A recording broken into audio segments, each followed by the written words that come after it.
Welcome to Shipon academy. আশা করি সবাই ভালো আছেন। তো আজকে আমরা দেখব পেন ড্রাইভ বা কোনো রিমুভাল ডিস্ক বলতে পেন ড্রাইভ বা সিডি ডিভিডি বা মেমোরি কার্ড এই ধরনের ডিভাইসগুলিকে মূলত রিমুভাল ডিস্ক বলে থাকে। তো এই ডিভাইসগুলি আমরা কিভাবে রাইট প্রোটেক্ট করব বা ডিজেবল করব বা এনাবল করব, সেই জিনিসটা রাইট প্রোটেক্ট করে রাখবো বা ডিজেবল করবা এনাবল করা, সেই কাজটা কিভাবে করতে হয় আমরা দেখব। তো এটা আমরা কেন রাইট প্রোটেক্ট করব, তো এখানে চলুন আমরা একটু দেখে নিই, তারপর আমরা বিস্তারিত দেখতে দেখতে আমরা আলোচনা করি।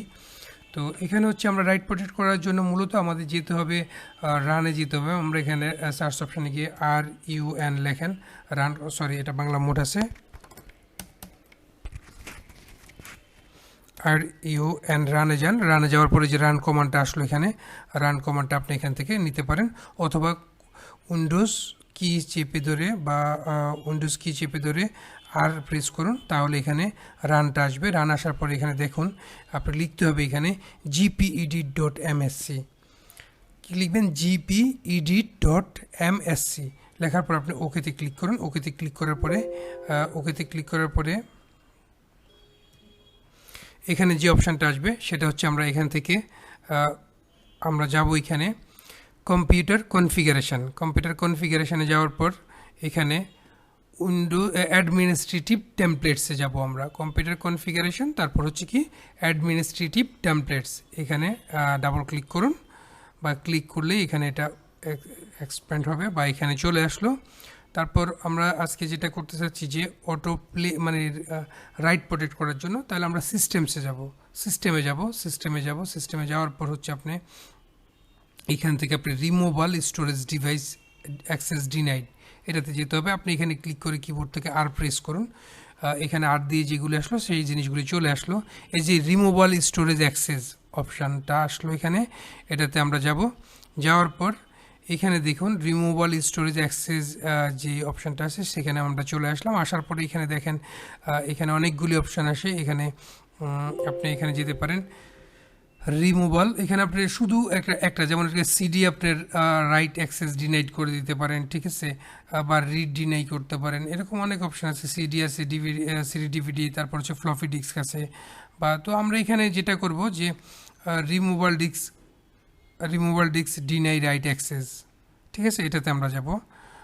এখানে হচ্ছে all removal storage class deny all access মানে রিড রাইট সব। এখানে অনেক ফাংশন আছে, আপনি এগুলি পড়ে আপনি দেখবেন।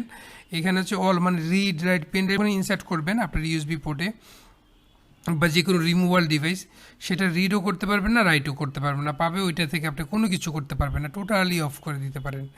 আর এখানে হচ্ছে রিমুভাল ডিস্ক রাইট অ্যাক্সেস, মানে এখানে আপনি যাওয়ার পরে আপনি যদি আমরা রাইট অ্যাক্সেসে যাই, আমরা এখানে যাওয়ার পর রাইট অ্যাক্সেসে আসলাম, এখানে হচ্ছে এনাবেল দিয়ে দিলাম। এনাবেল দেওয়ার পরে আমরা অ্যাপ্লাই ওকে। এখন পেন ড্রাইভ মানে ইনসার্ট করার সাথে সাথে এখানে যেই জিনিসটা হবে যে এখানে আপনার পেন ড্রাইভ থেকে ডকুমেন্টগুলি আপনি কম্পিউটারে কপি করে নিতে পারতেছেন, কিন্তু কম্পিউটার থেকে কোনো কিছু আপনি পেন ড্রাইভে বা রিমুভাল ডিস্কগুলিতে আপনি পাঠাতে পারবেন না, সেটা পেন ড্রাইভ হোক বা মেমোরি কার্ড হোক। আর যদি রিড ডিনাই করি, আমরা পেন ড্রাইভে নেওয়া যাবে কিন্তু কম্পিউটারে কোনো কিছু নিতে পারবো না, পেন ড্রাইভ থেকে কপি করতে পারবো না, এই জিনিসটা আর কি। তো আমরা এখানে removal disk deny write access, এটাকে আমরা গিয়ে এখানে এনাবেল করে আমরা ওকে করে দিলাম। ওকে করে দেওয়ার পর এখন আমাদের কাজ শেষ। আমরা এখন আমাদের পেন ড্রাইভে আমরা ইনসার্ট করলে সেই পেন ড্রাইভ থেকে কোনো কিছু আমরা মানে পেন ড্রাইভ থেকে আমরা নিতে পারবো, কিন্তু কম্পিউটার থেকে কোনো কিছু পেন ড্রাইভে আমরা পাঠাতে পারবো না। এটা হচ্ছে removal disk write deny. Same কাজটা আমরা এখন হচ্ছে অ্যালাউ করবো কীভাবে, সেম আমরা gpedit.msc-তে যাব। gpedit.msc-তে যাওয়ার পর এখানে আমরা ওকেতে ক্লিক করলাম। ক্লিক করার পর এখানে আমরা অ্যাডমিনিস্ট্রেটিভ টেমপ্লেটসে যাব, তারপর সিস্টেমে যাওয়ার পর এখানে হচ্ছে আমরা রিমুভাল আর দিয়ে দেখুন, আর এখানে ক্লিক করে আর দিতে পারেন, অথবা যে রিমুভাল স্টোরেজ অ্যাক্সেসে যাওয়ার পর হচ্ছে এখান থেকে রিমুভাল ডিস্ক রাইট অ্যাক্সেস, এটাতে যাওয়ার পর আপনি এখানে নট কনফিগার করে দেন, দিয়ে অ্যাপ্লাই ওকে করুন। এখন আবার এটা মানে এনাবল হয়ে গেল।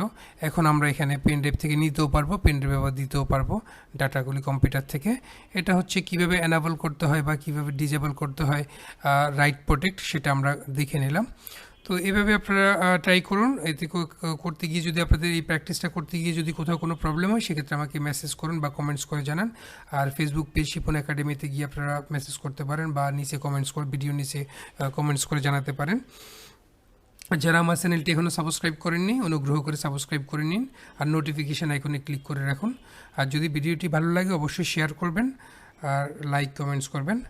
সবাই ভালো থাকুন, সুস্থ থাকুন। পরবর্তী টিউটোরিয়াল আবার দেখা হচ্ছে। ওকে, ধন্যবাদ।